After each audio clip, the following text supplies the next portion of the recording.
तो 1974 में जब हम लोगों ने परमाणु परीक्षण करने का प्रयास किया तो उस समय 74 में इंदिरा गांधी थी। कौन थी? इंदिरा।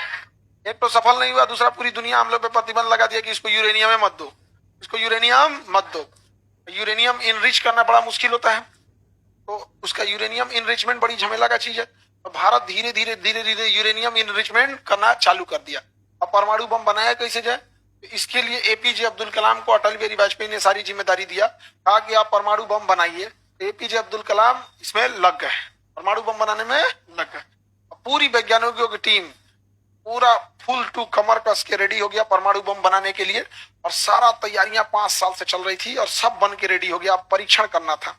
समस्या ये था कि अगर परीक्षण करते लोग और सफल हो जाए तो कोई दिक्कत नहीं, सफल हो गया फिर तुम कौन हो, और अगर असफल हुआ तो अमेरिका अर्थव्यवस्था की कमर तोड़ देगा। तो सीधे कहेगा जो भी भारत से व्यापार करेगा उस पर हम प्रतिबंध लगा देंगे, हमसे व्यापार में नहीं करो, हम तुमको युद्ध करेंगे। समझे? तो कोई अमेरिका से टकराना चाहता है तो भारत को बर्बाद कर देता। अब ये अटल बिहारी वाजपेयी ने पूरा भरोसा दिया किस पर? एपीजे अब्दुल कलाम। तो उन्होंने कहा कि देखिए असफल नहीं होना चाहिए ना, तो हम तो बर्बाद हो जाएंगे। तो एपीजे अब्दुल कलाम पूरा लग गए। अब इसको परीक्षण करना था। तो परीक्षण कैसे करिएगा? अमेरिका ने एक कानून बनाया था, CTBT, CTBT, comprehensive test ban treaty, CTBT. ये कहता है कि ना आप परमाणु को हवा में फोड़ सकते हैं, ना आप इसे पानी में फोड़ सकते हैं, ना ही आप इसे जमीन पर कभी भी परीक्षण कर सकते हैं। समझ में आ गया? तो एपीजे अब्दुल कलाम ने कहा कि इसमें तो जमीन के अंदर लिख ले नहीं, तो परीक्षण कहाँ होगा? जमीन के अंदर। कहाँ होगा? जमीन के अंदर। तो हो गया जमीन के अंदर। तो सीटीबीटी के कानून का उल्लंघन भी नहीं हुआ, सीटीबीटी कानून का उल्लंघन नहीं हुआ। अब जमीन के अंदर कैसे कीजिएगा? अमेरिका पहले ही प्रतिबंध लगा देगा। तब इसकी भनक लग गई अमेरिका को। इसकी भनक कहाँ लग गई? अमेरिका। भारत में सबसे सस्ता बिकने वाले लोग सबसे सस्ते कहाँ हैं?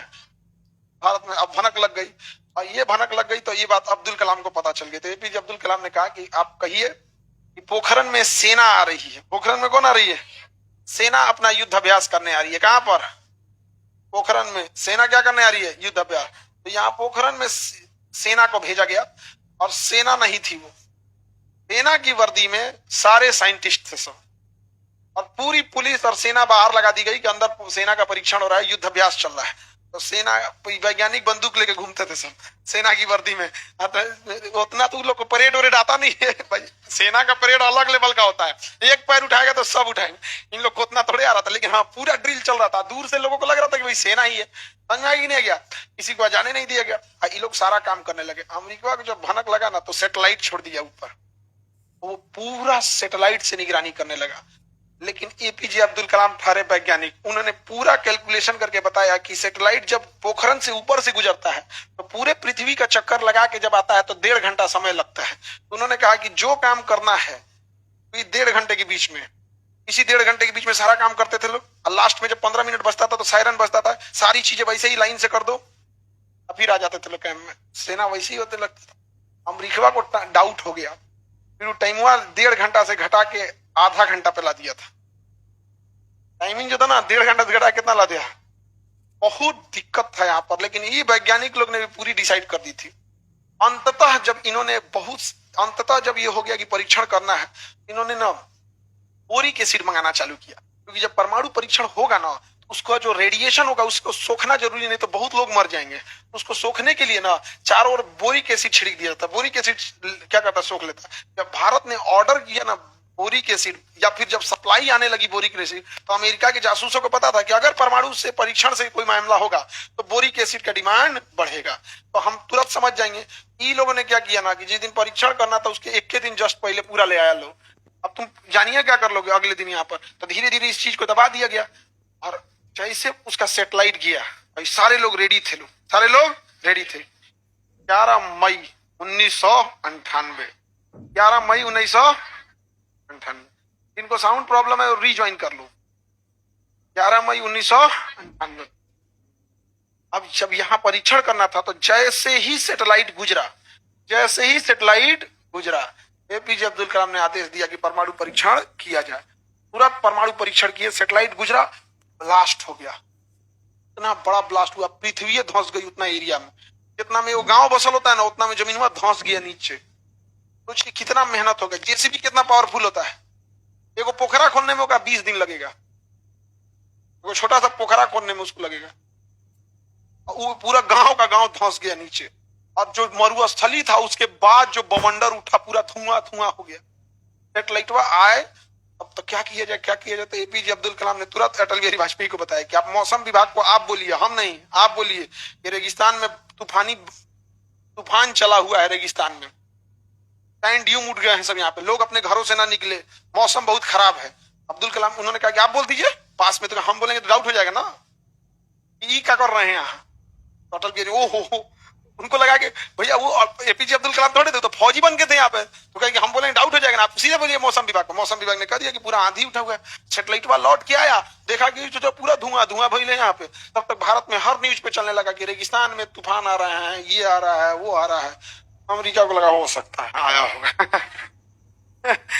2 दिन तक 11 को ब्लास्ट हुआ, 12 को न एपीजे अब्दुल कलाम और कोई वैज्ञानिक न अटल बिहारी कोई नहीं सोया था कि परीक्षण सफल हुआ कि नहीं, क्योंकि ब्लास्ट कर दिया, सफल नहीं हुआ तो अमेरिका छोड़ेगा नहीं यहाँ पर। तब एपीजे अब्दुल कलाम ने कहा कि जितना हम लोग उम्मीद कर रहे थे ना, उससे 50 गुना ज्यादा एक्यूरेसी के साथ ये सफल हुआ है, टेंशन लेने की जरूरत नहीं है। दूसरा अभी 2 और बचल है, एक फोड़ के परीक्षण कर लेते हैं। तो उन्होंने कहा ठीक है तब फोड़ दीजिए।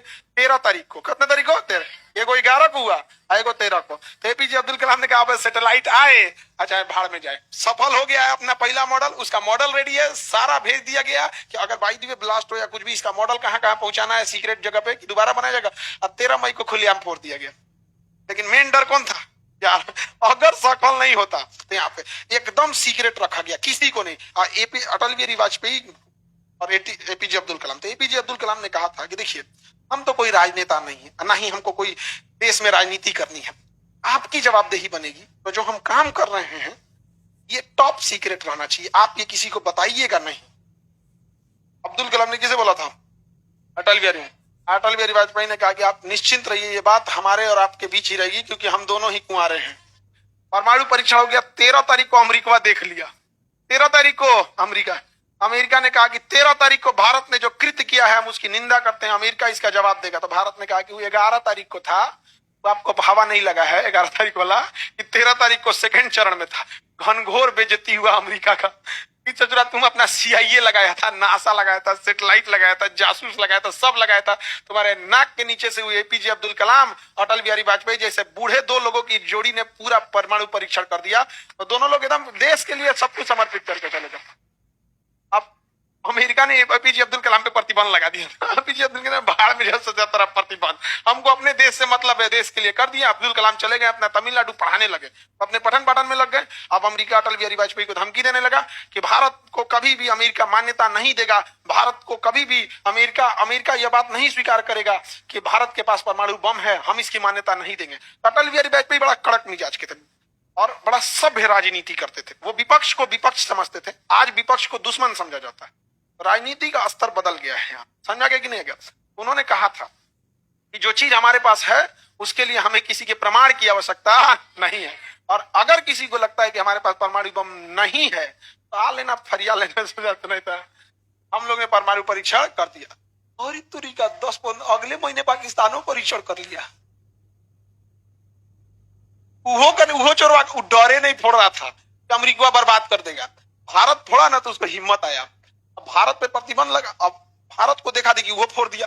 अब अमेरिका आग बबूला हो गया यहाँ पे। तो पाकिस्तान ने कहा कि देखिए हमारी मजबूरी है परमाणु बम रखना, इंडिया रख लिया है हमको मार देगा, आप इंडिया का परमाणु बम हटवा दीजिए, हम भी अपना हटा देंगे। वो तो सारा खेल हम लोग पे खेल के चल गया। तो अमेरिका परेशान, अमेरिका ने भारत पे प्रतिबंध लगा दिया और पाकिस्तान पे भी प्रतिबंध लगा दिया।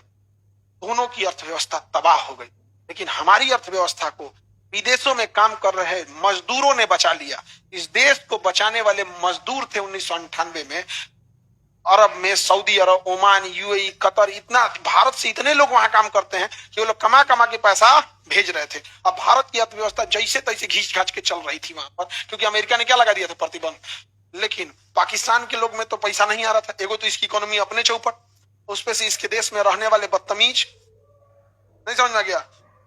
इतने बदतमीज हैं सब कि लड़कियों को ग्रेजुएशन तक पढ़ने नहीं देता है सब, क्योंकि इसको वहां पढ़ रहे बच्चों पे भरोसा ही नहीं है। भाई आप किससे डर रहे हो? आप अगर स्कूल में जाने से, अपनी बच्चियों को भेजने से डर रहे हो, इसका मतलब स्कूल में जो बच्चे हैं या जो टीचर हैं, आप उन्हीं से डर रहे हो। अदरवाइज में क्या, यहाँ तुम लड़की लोग को अपने से बताओ, यहाँ तुम लोग को कोई दिक्कत हुआ? तो अपने घर से ज्यादा यहाँ सुरक्षित हो। ये लोग कुछ बोल दे, इनको मार के इन लोग का धज्जी उड़ा दे, परमाणु परीक्षण कर दे इन लोग को खोपड़िया पे। कोई दिक्कत हुआ है सर? लेकिन वहां पढ़ने नहीं दिया, जो एकदम हद तक बकलोल, उसकी अर्थव्यवस्था डूब गई। पाकिस्तान कंगाल हो गया, तो अमेरिका से रिक्वेस्ट करने लगा कि भाई हमारे पे प्रतिबंध हटा दीजिए। अब भारत टुकुर टुकुर देख रहा था, अगर इस पे से हटा तो हम भी हटवाएंगे, कहेंगे तो हमरो हटाओ। भारत टुकुर टुकुर देख रहा था, तो पाकिस्तान ने कहा हटा दो, अमेरिका का नहीं हटाएंगे। तो पाकिस्तान ने कहा कि देख भाई, हम हैं बर्बाद, अगर तुम नहीं हटाया हम गूगल पे अपलोड कर देंगे, इसको फेसबुक उसबुक पे डाल देंगे। हम वहां पे इंटरनेट, गूगल आ चुका था उस समय, इंटरनेट पे डाल देंगे परमाणु बम कैसे बनता है, पूरा फॉर्मूले डाल देंगे इंटरनेट पे, अखबार में छपवा देंगे चारों ओर। यहाँ पे हटाओ प्रतिबंध, नहीं तो हमारे यहाँ से, फिर तुम समझ जाना हर घर में परमाणु बम बनेगा। अमेरिका माथा पीटा का चोटा कहीं कहीं, कितना खचड़ा आदमी है रे। अमेरिका ने प्रतिबंध हटाया किस पे से? पाकिस्तान। तो भारत ने कहा था हमरो तो वही गलती था। भारत ने भी क्या बना लिया? परमाणु बम बना लिया था। तो भारत परमाणु संपन्न हो गया। अब वैज्ञानिक में इसका सबसे बड़ा योगदान किसका था? एपीजे अब्दुल कलाम अपना तमिलनाडु में जाके पढ़ा रहे थे, उनको पढ़ाना बहुत पसंद था। तो अटल बिहारी वाजपेयी जब 2002 के आसपास, जब अपना 3 में जब इलेक्शन का टाइम आया 2003 में, तो इलेक्शन का टाइम जब आया तो उन्होंने फोन किए एपीजे अब्दुल कलाम को राष्ट्रपति बनाने के लिए। तो फोन आया, तो क्लास ले रहे थे एपीजे अब्दुल कलाम, तो बताया गया प्रिंसिपल से कि आपके लिए प्रधानमंत्री का फोन आया है। एपीजे अब्दुल कलाम ने कहा था कि अभी मैं पढ़ा रहा हूं, क्लास खत्म होने के बाद बात करूंगा। सोचिए सुनसान की पढ़ाई के प्रति समर्पण कितना था। आज तो एक विधायक का फोन आ जाएगा, हाँ साहब, चमचागिरी में। और उस प्रधानमंत्री की गरिमा और उस प्रधानमंत्री अटल बिहारी वाजपेयी की शालीनता देखिए। एक शिक्षक कह रहा है कि हम बाद में बात करेंगे, तो उन्होंने अहंकार नहीं लिया। आज का प्रधानमंत्री तो ईडी उडी भेज दे, हमारा फोन नहीं उठाएगा तुम यहाँ। वो अटल बिहारी वाजपेयी प्रधानमंत्री वेट किए। मानवता दोनों में देखी जाती है। हम किसके साथ कैसा बिहेव करते हैं ये सामने वाले पे भी डिपेंड करता है। अटल बिहारी वाजपेयी कैसे थे ये बात बहुत अच्छे से पता था अब्दुल कलाम को, इसीलिए अब्दुल कलाम ने बोला था कि मैं पढ़ाई के बाद ही आपसे बात करूं। अब पढ़ाई के बाद जब फोन उठाए तो उन्होंने कहा जी बताएं। उनको लगा कि कोनो और बम भड़कवाना है का। इनको लगा कि भाई वैज्ञानिक आदमी के पास ये दोबारा काहे फोन कर रहा है, कोनो और बम बनाना है। तो कहें कि सर आदेश किया जाए, कहे कि हम आपको नॉमिनेट कर रहे हैं राष्ट्रपति के लिए, आप राष्ट्रपति बनना चाहिएगा। कहीं हमारा पॉलिटिक्स में कुछ नहीं आता है। उन्होंने कहा कि आपको कुछ करने की जरूरत नहीं, आपका प्रचार हम करेंगे, आपके लिए वोट हम मांगेंगे। और भारत का वो कौन व्यक्ति है जो आपको वोट नहीं देगा? तो एपीजे अब्दुल कलाम भारत के राष्ट्रपति बने। और प्रधानमंत्री कौन थे? अटल बिहारी वाजपेयी।